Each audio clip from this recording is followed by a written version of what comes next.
चलिए आज केमिस्ट्री का पहला टॉपिक स्टार्ट करने जा रहा हूं। देखिए केमिस्ट्री सबको टफ लगती है, ठीक है ना, टफ लगती है, मैं भी मानता हूं, भूमिका नहीं बना रहा हूं, 2 मिनट बाद सुन लीजिएगा।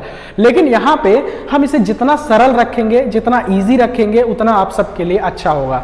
तो जितना मैं बोलता जाऊं उतना बस आप लोगों को प्रैक्टिस करते जानी है बस, ठीक है ना, ज्यादा दिमाग नहीं लगाना है जो लोग केमिस्ट्री पहली बार पढ़ रहे हैं या बहुत दिन बाद पढ़ रहे हैं, ठीक है ना। देखिए सबसे पहले आज मैं स्टार्ट क्या करने वाला हूं, एटॉमिक नंबर और एटॉमिक वेट। हिंदी में देख लीजिए, परमाणु भार, परमाणु भार, परमाणु संख्या, परमाणु संख्या और परमाणु भार, परमाणु भार, ठीक है ना। अब देखिए मेरा पहला एक्सप्लेनेशन सुनिएगा, धीरे धीरे करेंगे, ठीक है ना। ये हमारे पास मैंने क्या ले लिया है, एक्स ले लिया है। एक्स का क्या मतलब है, मैं इसे क्या मान रहा हूं, एटम, क्या मान रहा हूं, एटम यानी परमाणु।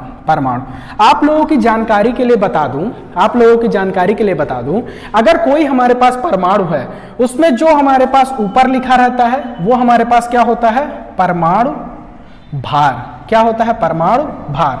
और जो नीचे लिखा रहता है वो हमारे पास क्या होता है, परमाणु क्रमांक, क्या होता है, परमाणु क्रमांक।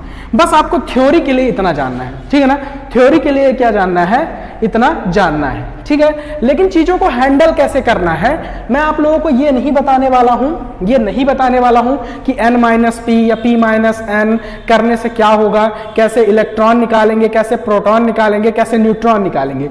सीधा सिंपल तरीका हम फॉलो करेंगे जैसे मैं बता रहा हूं। आपको कोई फॉर्मूला नहीं याद रखना, कुछ नहीं याद रखना, ठीक है। चलिए जैसे मैंने लिखा 6C12, ये हमारे पास क्या है, एक परमाणु है, ठीक है ना। 6C12 ये हमारे पास क्या है, एक परमाणु है, ठीक है ना। चलिए अब देखते हैं, सबसे पहले आज हम इसमें क्या निकालना सीखेंगे, इलेक्ट्रॉन, प्रोटॉन और न्यूट्रॉन। 3 चीजें हम इसमें निकालना सीखेंगे, ठीक है ना, इलेक्ट्रॉन, प्रोटॉन और न्यूट्रॉन। चलिए तो जब कभी भी आपको कोई ऐसा एलिमेंट दिखे, ठीक है ना, 6C12 यहां पे एक नंबर लिखा हुआ है, एक नंबर ऊपर लिखा रहेगा हमेशा। तो जब भी इस नंबर को आप देखेंगे तो यहां पे 2 चीजें लिखेंगे, क्या, electron and proton, electron and proton. और इस नंबर को इस नंबर के साथ माइनस करेंगे, इस नंबर को इस नंबर के साथ माइनस करेंगे तो 6 हमारे पास क्या हो जाएगा, न्यूट्रॉन, ठीक है। इसी तरह से हम करेंगे, हम कोई फॉर्मूला या मैं आपको कंफ्यूज नहीं कर रहा हूं कि इसको इसमें घटाइए या इसको इसमें घटाइए। हमारा सिर्फ एक मोटो रहेगा यहाँ पे, क्या, इलेक्ट्रॉन निकालना, प्रोटॉन निकालना और न्यूट्रॉन निकालना, ठीक है ना। तो चलिए इलेक्ट्रॉन हमारे पास कितने हो गए यहां पे। अब मैं इसमें क्या लगा दूंगा, इक्वल टू का साइन, यानी जब आप इस नीचे वाले नंबर को देखेंगे, जब आप इस नीचे वाले नंबर को देखेंगे आपको सिर्फ 2 चीजें दिखनी चाहिए, इलेक्ट्रॉन और प्रोटॉन। जिनकी संख्या क्या होनी चाहिए, बराबर हो, जिनकी संख्या बराबर हो। तो अगर मैंने 6 देखा तो मुझे 6 इलेक्ट्रॉन भी दिखने चाहिए और 6 प्रोटॉन भी दिखने चाहिए। तो मैंने क्या लिखा, 6 इलेक्ट्रॉन और 6 प्रोटॉन। मैंने बस इतना बताया कि नीचे वाले नंबर को देखते ही हमें 2 चीजें डिसाइड करनी है, एक इलेक्ट्रॉन और एक प्रोटॉन, ठीक है ना। अब क्या करना है, ये जो नीचे वाला नंबर लिखा हुआ है इसको ऊपर वाले नंबर से क्या करना है, घटा देना है। घटा दीजिए, कितना आ जाएगा, 6। तो हमारे पास 6 क्या हो गए, न्यूट्रॉन। इतनी बात समझ में आई कि नहीं आई, आप लोग बस इतना बताइए। न्यूट्रॉन हमारे पास 6 आ गया, ठीक है ना। अगला देखेंगे 7N14, ये आपके पास अब लिखा हुआ है। इसमें आपका मोटो क्या है, इलेक्ट्रॉन, प्रोटॉन, न्यूट्रॉन, ठीक है ना, इलेक्ट्रॉन, प्रोटॉन और न्यूट्रॉन निकालना। चलिए बताइए मैंने क्या बोला, पहला स्टेप कैसे फॉलो करना है, इसको देखना है। यहां पे सोचना क्या है, इलेक्ट्रॉन और प्रोटॉन। यहां पे क्या सोचना है, इलेक्ट्रॉन और प्रोटॉन। हमेशा जितने इलेक्ट्रॉन होंगे उतने क्या होंगे, हमारे पास प्रोटॉन होंगे, ठीक है ना। Number of proton is equal to number of electron. तो यहां से हमें 2 चीजें देखनी है और जितना लिखा हुआ है उतना यहां पे लिख देना है साथ साथ। जितना चीजों को सिंपल रखोगे उतना आसान हो जाएगा चीजें, नहीं तो n-p, p-n करते रह जाओ, कोई मतलब नहीं है। मुझे भी नहीं याद है, आप लोग भी मत याद करो, ठीक है ना। EP तो इलेक्ट्रॉन और प्रोटॉन। अब ये जो 7 है इसको इसमें घटा दो, ठीक है ना। 14 - 7 इज इक्वल टू 7। तो न्यूट्रॉन हमारे पास कितना आ जाएगा, 7। एक बार इतना स्क्रीनशॉट ले लीजिए, फिर आप लोगों को मैं कुछ होमवर्क देता हूं। बस आप लोगों को जितना कहा हूं उतना बस करना है, ठीक है ना। चलिए आइए इसको मैं रफ कर देता हूं, आगे चलते हैं, मिटाने देता हूं। नेक्स्ट चलते हैं आगे, आ जाओ। धीरे धीरे काम करते जाना है और लिखते जाना है, बहुत ज्यादा कॉम्प्लिकेटेड नहीं करना। चलिए कुछ और प्रैक्टिस लिख लेते हैं।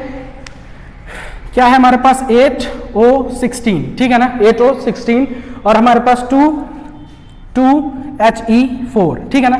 हमारे पास इन दोनों में क्या लक्ष्य है, हमें क्या है, हमें निकालना है क्या इलेक्ट्रॉन, हमें निकालना है क्या प्रोटॉन, हमें निकालना है क्या न्यूट्रॉन। इलेक्ट्रॉन, प्रोटॉन और न्यूट्रॉन। यहां पर भी हमें क्या निकालना है इलेक्ट्रॉन, ठीक है ना। यहां पर हमें क्या निकालना है प्रोटॉन, और यहां पे हमें क्या निकालना है न्यूट्रॉन, ठीक है।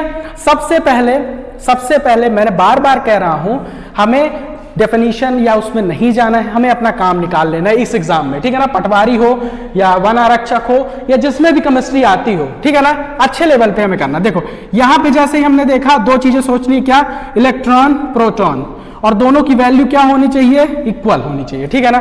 तो मैंने क्या लिखा 8, ठीक है।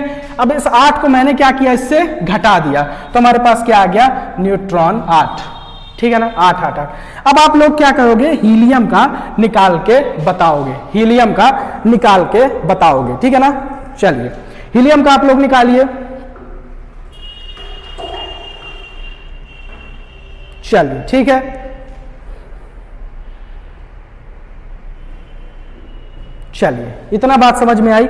इसको आप कमेंट सेक्शन में कमेंट करोगे कि हीलियम में इलेक्ट्रॉन कितना है, प्रोटॉन कितना है और न्यूट्रॉन कितना है, आप लोग इसको कमेंट करोगे। चलो नेक्स्ट समझते हैं, नेक्स्ट हमारे पास कंसेप्ट क्या है, चले वो देख लेते हैं। इसको मैं रफ कर देता हूं, जितना सिंपल तरीके से बता रहा हूं उतना ही सिंपल आप लोग भी क्या करोगे, इसको रखोगे। चलो आ जाओ नेक्स्ट हमारे पास क्या है, अगर हमारा कोई परमाणु, मानो ये हमारे पास क्या है, एटम है, क्या है एटम है, परमाणु है, ठीक है ना, परमाणु, ये हमारे पास कोई परमाणु है, ठीक है ना। अब मैंने कहा कि इसने क्या किया, इस परमाणु ने 2 इलेक्ट्रॉन का क्या किया, त्याग कर दिया, 2 इलेक्ट्रॉन क्या कर दिया, डोनेट, ठीक है ना। एज सिंपल, जितना सिंपल रख सकोगे केमिस्ट्री को, मैं चाह रहा हूं उतना सिंपल आप भी रखो, ठीक है ना। अगर 2 इलेक्ट्रॉन का क्या कर दिया, त्याग कर दिया, तो इस परमाणु को जब हम लिखेंगे तो इसके आगे जितने इलेक्ट्रॉन इसने त्यागे हैं ना, जितने त्यागे हैं, क्यों, क्योंकि ये दानी बाबा है, त्यागा है मतलब इसके पास कुछ न कुछ है, तो इसने दान किया हुआ है। अब दान कौन करता है, धनी आदमी, जिसके पास खूब पैसा हो, धनी आदमी, ठीक है ना। इससे याद रखेंगे कि जब कोई परमाणु 2 इलेक्ट्रॉन का त्याग करता है तो हम उस पर क्या 2 बार प्लस करके लिखते हैं, ठीक है ना। चलिए अब क्यों इस पे प्लस करके लिखा, मैंने ट्रिक क्या बताई, एक ट्रिक है, आप भी लोग याद करो, जो दान करता है वो धनी है, तो धन यानी धन प्लस, मैंने प्लस लगा दिया, याद करने की ट्रिक है, आप लोग अपनी बना सकते हो। चलो दूसरा देखते हैं, हमारे पास ये क्या है, एक फिर से एक हमारे पास क्या है, परमाणु है, एटम है, एटम, ठीक है ना, एटम। अगर ये 2 इलेक्ट्रॉन ग्रहण करता है, अगर ये हमारे पास क्या करता है, 2 इलेक्ट्रॉन ग्रहण करता है, यानी ग्रहण करने को इंग्लिश में क्या कहते हैं, एक्सेप्ट, जैसे नहीं किसी महिला ने कहा या लड़की ने कहा आई लव यू, तो आप प्रपोजल एक्सेप्ट कर लेते हो, सेम उसी तरह, ठीक है ना, एक्सेप्ट करता है, ठीक है। अगर एक्सेप्ट करता है तो इसके हम क्या लगा देंगे, क्यों, गरीब है बेचारा, गरीब है इसलिए कुछ ना कुछ मांग रहा है, इसलिए इसके पास निगेटिव लगा देंगे। तो अब परमाणु, 2 कंसेप्ट मैंने बताया आप लोगों को, 2 क्या बताए, अगर परमाणु 2 इलेक्ट्रॉन का त्याग करता है तो उसको हम क्या लिखेंगे, परमाणु और डबल प्लस लगा के। अगर ये 2 इलेक्ट्रॉन का ग्रहण करता है, कोई भी परमाणु 2 इलेक्ट्रॉन का ग्रहण करता है तो उसे हम क्या लिखेंगे, नेगेटिव लगा के। इतनी बात मैंने बताई। चलिए इतना हो गया। चलिए अब थोड़ा सा ऑर्बिट के बारे में समझ लेते हैं, ऑर्बिट कक्षा के बारे में, ठीक है ना। कक्षा क्या होती है हमारी, ऑर्बिट। धीरे धीरे केमिस्ट्री को आगे लेके चलेंगे, बहुत ज्यादा भागना नहीं है केमिस्ट्री में, ठीक है ना, भाग के नहीं सीखी जा सकती, बेसिक सीखेंगे, जिससे हमारा पटवारी हो या कोई भी वनडे एग्जाम है वो क्लियर हो जाए, बस उसमें नंबर आ जाए, ठीक है ना। नेक्स्ट हेडिंग डाल लीजिए, क्या हमारे पास, ऑर्बिट यानी कक्षा क्या होती है हमारे पास, कक्षा कुछ नहीं होती। आप ये बताओ, अगर आप स्कूल गए हो तो जहां स्टूडेंट बैठते हैं उसे क्लास बोलते हैं, कक्षा बोलते हैं ना, क्लास। तो सेम सेम इन परमाणु, ये जो पूरी फैमिली है, तो ये जो इलेक्ट्रॉन जहां रहते हैं, इलेक्ट्रॉन, तो हम क्या लिखेंगे, इलेक्ट्रॉन जहां रहते हैं उसे हम क्या कहते हैं, कक्षा, उसे हम क्या कहते हैं, ऑर्बिट या कक्षा कहते हैं, कक्षा कहते हैं। ठीक है, आप लोगों ने देखा होगा ये, ठीक है ना, ये हमारे पास न्यूक्लियस, यहां हमारे पास इलेक्ट्रॉन है, इलेक्ट्रॉन है, इलेक्ट्रॉन है, ठीक है ना, तो यही हमारे पास क्या होती है, कक्षा होती है। ठीक है, धीरे धीरे चीजों को सीखेंगे, ठीक है ना। चलिए, तो अब क्या होता है कि जब कोई कक्षा होती है ना, तो उसमें एक लिमिटेशन होती है कि इसमें इतने ही बच्चे बैठ सकते हैं। तो इसी तरह से यहां पे ऑर्बिट में भी कुछ लिमिटेशन है कि इसमें कितने इलेक्ट्रॉन रह सकते हैं, ठीक है ना। तो maximum number of electron in an orbit, तो आप क्या लिखेंगे, maximum number of electron in an orbit, यानी कि एक कक्षा में मैक्सिमम, ज्यादा से ज्यादा, हिंदी बोल रहा हूं तो हिंदी मीडियम वाले आप लोग लिख लीजिएगा, एक कक्षा में ज्यादा से ज्यादा कितने इलेक्ट्रॉन रह सकते हैं, एक कक्षा में ज्यादा से ज्यादा कितने इलेक्ट्रॉन रह सकते हैं, तो हमारे पास फॉर्मूला कितना हो, तो 2n स्क्वायर, यानी हमारे पास जो कक्षाएं होती हैं उसमें मैक्सिमम कितने इलेक्ट्रॉन रह सकते हैं। ऐसा तो नहीं है कि सबको एक ही कक्षा में बैठा दो, भूसे की तरह भर दो, ठीक है ना, अलग अलग होते हैं, ठीक है ना। चलो, अब केमिस्ट्री में अगर मैं बात करूं तो 4 कक्षाएं बताई गई हैं, कितनी, 4, जिनको हमने नाम दे दिया है, क्या, जिसने बनाया होगा उसने भी नाम दे दिया, KLMN, ठीक है ना, KLMN, ठीक है ना।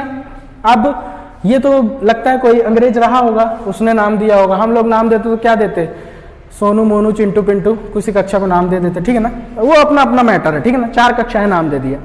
तो अब इसको चलिए निकाल लेते हैं, किसमें कितना, तो बताइए फर्स्ट ऑर्बिट में कितना होगा, फर्स्ट ऑर्बिट में कितने इलेक्ट्रॉन होंगे, ठीक है ना, लगा दीजिए 2n स्क्वायर, और यहां पे n लिख लीजिएगा, n यहां पे हमारे पास क्या है, n भी लिख लीजिएगा, ठीक है ना, कक्षा की संख्या। तो यहां पे कौन सी कक्षा है, पहली कक्षा है, फर्स्ट ऑर्बिट, तो हमारे पास क्या हो जाएगा, 2n = 1, यानी पहली कक्षा है का स्क्वायर, यानी पहली कक्षा में हमारे पास कितना, 2 इलेक्ट्रॉन रह सकते हैं। सेकंड में देखते हैं, सेकंड ऑर्बिट में देख लीजिए, फिर से फॉर्मूला लगाइए, क्या, 2n स्क्वायर, तो हमारे पास क्या हो जाएगा, 2 × सेकंड कक्षा है ना, दूसरी कक्षा, और ये, तो 2 दूना 4 दूनी 8, ये लीजिए, 2 दूना 4 दूनी 8, ठीक है ना। चलिए, इसी तरह से थर्ड में कितना हो जाएगा, थर्ड में 18, ठीक है ना, और फोर्थ में कितना हो जाएगा, फोर्थ में 32, ये आप लोग लिख लीजिए, ये थोड़ा इंपॉर्टेंट पॉइंट है, लिख लीजिए एक बार। चलिए, तो हमने ऑर्बिट भी समझ लिया, ठीक है। चलिए, और लेकिन जब हम ऑर्बिट को फिल करते हैं, चलिए इतनी बात कर लीजिए, इतनी बात लिख लीजिए, फिर उसके बाद आगे चलते हैं। चलिए इतना। अब एक बात जानिए, जब हम ऑर्बिट में इलेक्ट्रॉन को सेट करते हैं, हालांकि जो हमने निकाला वो क्या है, 2, 8, 18, 32, ठीक है, ये क्रम हमने निकाला। लेकिन जब हम इलेक्ट्रॉन को ऑर्बिट में सेट करते हैं तो हम कैसे लिखते हैं, देखिए 2, 8, 8, 18, 18, 32, 32, ऐसे लिखते हैं, ठीक है। तो आप लोग भी ऐसे ही इसको भरेंगे। ये अगर आपको अभी ना समझ में आया हो तो इसको मैं डिलीट कर देता हूं, जब इसकी जरूरत होगी तब हम इसको काम में ले लेंगे। अभी आप इसको हटा दीजिए, चलिए ये लीजिए, हटा देते हैं। चलिए, यहां तक का लेक्चर आप लोगों को समझ में आया कि नहीं आया, ठीक है। चलिए, अब मैं एक टेबल बनाए देता हूं, उस टेबल को हम भर के देखते हैं और समझते हैं। तब तक के लिए आप लोगों को टाइम वेस्ट ना हो, इसलिए मैं वीडियो को पॉज कर देता हूं।